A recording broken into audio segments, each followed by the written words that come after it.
സ്മൃതി ഒന്നടങ്കം BJP ഒഴികെ എല്ലാ രാഷ്ട്രീയ കക്ഷികളും ഒറ്റ വാചകത്തിൽ പറഞ്ഞതാണ് ഇത് പ്രായോഗികമല്ല. ആദ്യഘട്ടത്തിൽ തെരഞ്ഞെടുപ്പ് കമ്മീഷനോട് പറഞ്ഞു, പക്ഷേ തെരഞ്ഞെടുപ്പ് കമ്മീഷൻ അവഗണിച്ചു.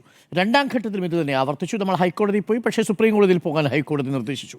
പക്ഷേ ഇന്ന് അനീഷ് ജോർജ് എന്ന് പറയുന്നൊരു BLO കേരളത്തിൽ, മുകേഷ് ജംഗി എന്ന് പറയുന്ന മറ്റൊരു BLO രാജസ്ഥാനിൽ, 2 ജീവനുകളാണ് ഒടുക്കിയിരിക്കുന്നത്. അപ്പോൾ കേരളത്തിലേക്ക് വരികയാണെങ്കിൽ അനീഷ് ജോർജിന് ആ വർക്ക് പ്രഷർ ഉണ്ടായിരുന്നു എന്നുള്ളത് അച്ഛൻ തന്നെ സമ്മതിക്കുന്നു. നമ്മളിന്ന് പുറത്തുവിട്ട ഓഡിയോ രേഖകൾ, ഇനിയും പുറത്തുവിടാനിരിക്കുന്ന ശബ്ദരേഖകൾ, ഇതിലെല്ലാം BLOമാരുടെ കഷ്ടപ്പാട് തുടർച്ചയായി പറയുന്നുണ്ട്. ഇതൊരു തീവ്ര ശിക്ഷയായി മാറുകയാണോ BLOമാരെ സംബന്ധിച്ച്? ഉറപ്പായിട്ടും തീവ്ര ശിക്ഷയായി മാറി എന്നതിന് ഉദാഹരണമാണ് അനീഷിന്റെ മരണം എന്നുള്ളതാണ്. ഇന്നിപ്പോൾ 25,000-ഓളം വരുന്ന BLOമാരാണ് തെരുവിലിറങ്ങിയത്, പ്രതിഷേധവുമായി ഇറങ്ങിയത്. നവംബർ 4 തുടങ്ങി ഡിസംബർ 4 അവസാനിപ്പിക്കണമെന്നുള്ളതാണ്. ഒരു മാസം കൊണ്ട് പൂർത്തിയാക്കാൻ പറ്റാത്ത വിധത്തിൽ മനുഷ്യന് സാധ്യമല്ലാത്ത രീതിയിലുള്ള വർക്ക് ലോഡാണ് അവർക്കുള്ളത് എന്ന് നമുക്ക് വളരെ വ്യക്തമാണ്. നേരത്തെ ഈ പട്ടികയൊക്കെ എടുത്തുകൊണ്ടിരുന്നത് അങ്കണവാടി ടീച്ചർമാരും അങ്കണവാടി ജീവനക്കാരും ആശാ വർക്കർമാരുമാണ്. അവരെ ഏൽപ്പിക്കുമ്പോൾ ഒരു ഗുണം എന്താണെന്ന് വെച്ചാൽ അവർക്ക് ചുറ്റുപാടുമുള്ള വീടുകൾ അറിയാം, ആളുകളെ അറിയാം. അപ്പോൾ അത് ഇത്തവണ മാറ്റി കുറച്ച് അങ്കണവാടി ജീവനക്കാരുണ്ട്, പൂർണ്ണമായി ഒഴിവാക്കിയിട്ടില്ല, കുറച്ച് പേരുണ്ട്, പ്ലസ് സർക്കാർ ജീവനക്കാർ. അങ്ങനെ വന്നു കഴിഞ്ഞപ്പോൾ സർക്കാർ ജീവനക്കാരായി വരുന്നപ്പോൾ സ്കൂളിലൊക്കെ ജോലി ചെയ്യുന്നപ്പോൾ അനീഷിൻ്റെ ഉദാഹരണം പറയുന്നത്, അനീഷ് സ്കൂളിലെ പ്യൂണാണ്. അവരെ സംബന്ധിച്ച് അവർക്ക് ഒരു പരിശീലനം കിട്ടിയിട്ടില്ല. അപ്പോൾ ഇതെങ്ങനെയാണ് ഈ കണക്കെടുക്കേണ്ടതെന്നുള്ളൊരു പരിശീലനം അവർക്ക് ചുറ്റുപാട് അറിയണമെന്നുമില്ല. വീട് വിട്ടാൽ ഓഫീസ്, വീട് വിട്ടാൽ സ്കൂള് വീട് എന്ന രൂപത്തിൽ സഞ്ചരിക്കുന്ന ഒരാളായിരുന്നു അനീഷ്. അധികം സംസാരിക്കാത്ത ഒരാൾ, ഒരു പാവം മനുഷ്യനായിരുന്നു ഞാൻ മനസ്സിലാക്കുന്നത്. ഒരു പാവമായതുകൊണ്ടായിരിക്കുമല്ലോ ജീവൻ എടുക്കാൻ തീരുമാനിക്കുന്നതും. അപ്പോൾ അങ്ങനെയുള്ള ഒരു പാവം പിടിച്ച ഒരാളും ഈ ജോലി ചെയ്യുന്ന നല്ല ഭയപ്പാടോടുകൂടി ചെയ്ത ഒരാളുമാണ്. അപ്പോൾ ആ ഭയം എന്നുള്ള എന്തെങ്കിലും അങ്ങോട്ടും ഇങ്ങോട്ടും തെറ്റിപ്പോകുമെന്നുള്ള ഭയം, അവനവനെ കൊണ്ട് കഴിയുന്നില്ല എന്നുള്ള ഭയം, ആ ഭയം കൂട്ടുന്ന രൂപത്തിലാണ് പലപ്പോഴും ഉദ്യോഗസ്ഥർ പെരുമാറിയെന്നതിൻ്റെ തെളിവുകൾ നമ്മൾ തന്നെ ഇന്ന് എത്ര ശബ്ദരേഖകളും എത്ര നോട്ടീസുകളും എത്ര ഷോക്കോസ് നോട്ടീസുകളും പുറത്തുവിട്ടു.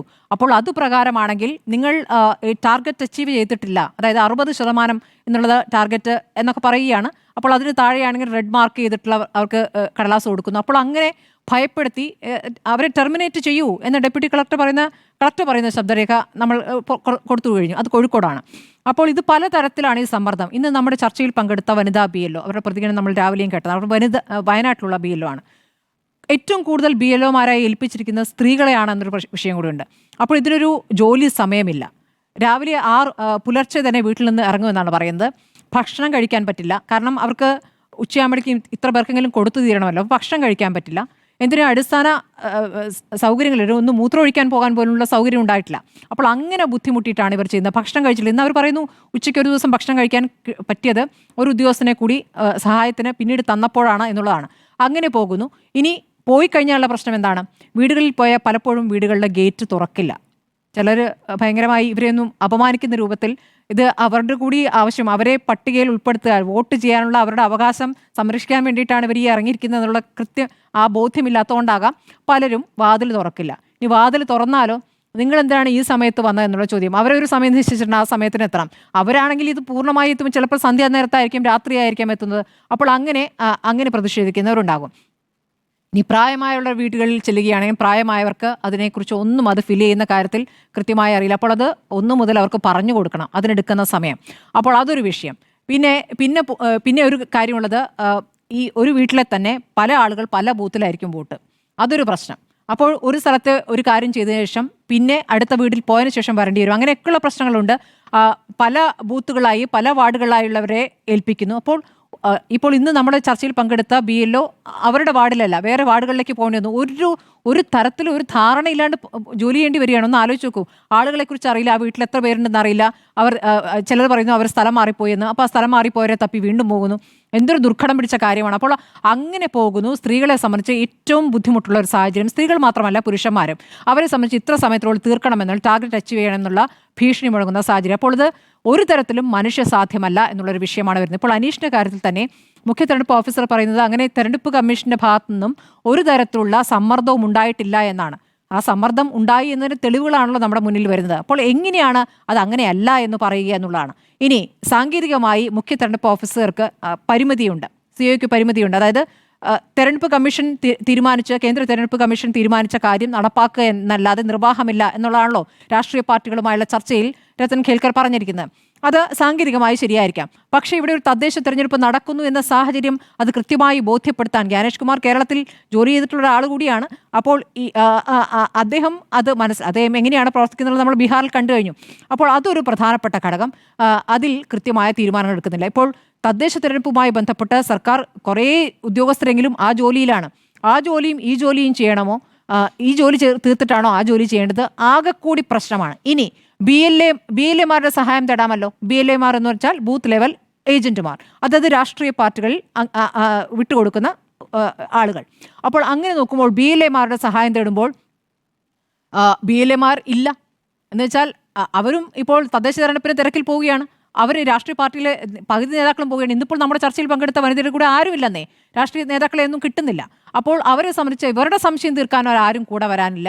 അങ്ങോട്ട് ചെന്ന് കഴിഞ്ഞാൽ അവിടെ ആളുകൾക്കും സംശയം, അത് നികത്താൻ ഇവർക്ക് പറ്റുന്നില്ല. ആകെക്കൂടെ ബുദ്ധിമുട്ടുന്ന ഒരു സാഹചര്യമാണ്.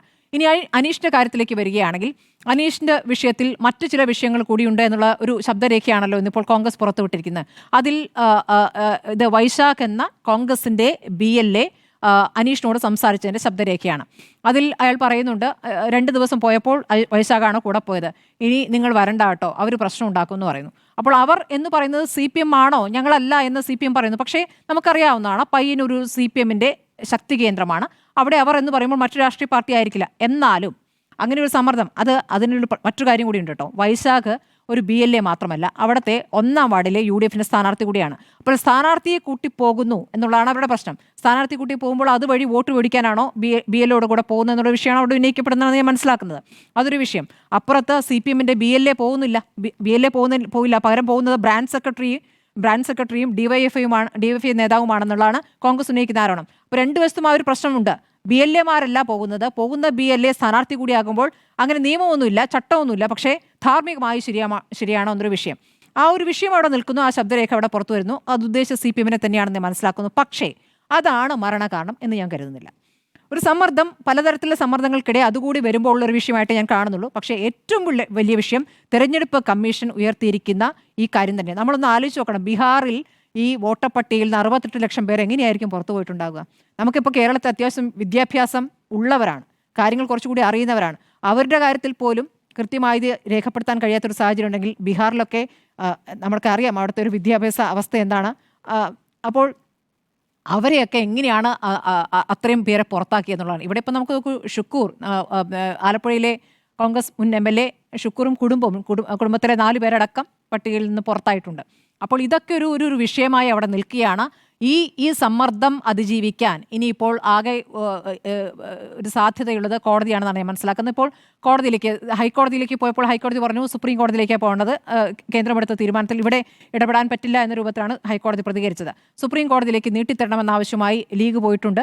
ഇപ്പോൾ അത് കോൺഗ്രസും പോകുന്നു എന്ന് പറയുന്നു. CPMൻ്റെ ആവശ്യവും അത് തന്നെയാണല്ലോ. ഇപ്പോൾ കോൺഗ്രസും CPM ഒരുമിച്ചാണ് നേരത്തെ ഹൈക്കോടതിയെ സമീപിച്ചിരുന്നത്. ഇത് തദ്ദേശ തെരഞ്ഞെടുപ്പ് കഴിഞ്ഞിട്ട് മതി എന്നുള്ള കാര്യം. പക്ഷേ അത് നടപ്പായിട്ടില്ല എന്നുള്ളതാണ്. ഇനിയും ഈ സമ്മർദ്ദം തുടർന്നാൽ വേറൊരു കാര്യം കൂടിയുണ്ട്. ഈ അനീഷിൻ്റെ മരണത്തിന് ശേഷം ഒരൊറ്റ BLAമാരെയും ആരും വിളിച്ച് ഭീഷണിപ്പെടുത്തിയിട്ടില്ല. അപ്പോൾ എന്തിനായിരുന്നു ആ ഭീഷണി?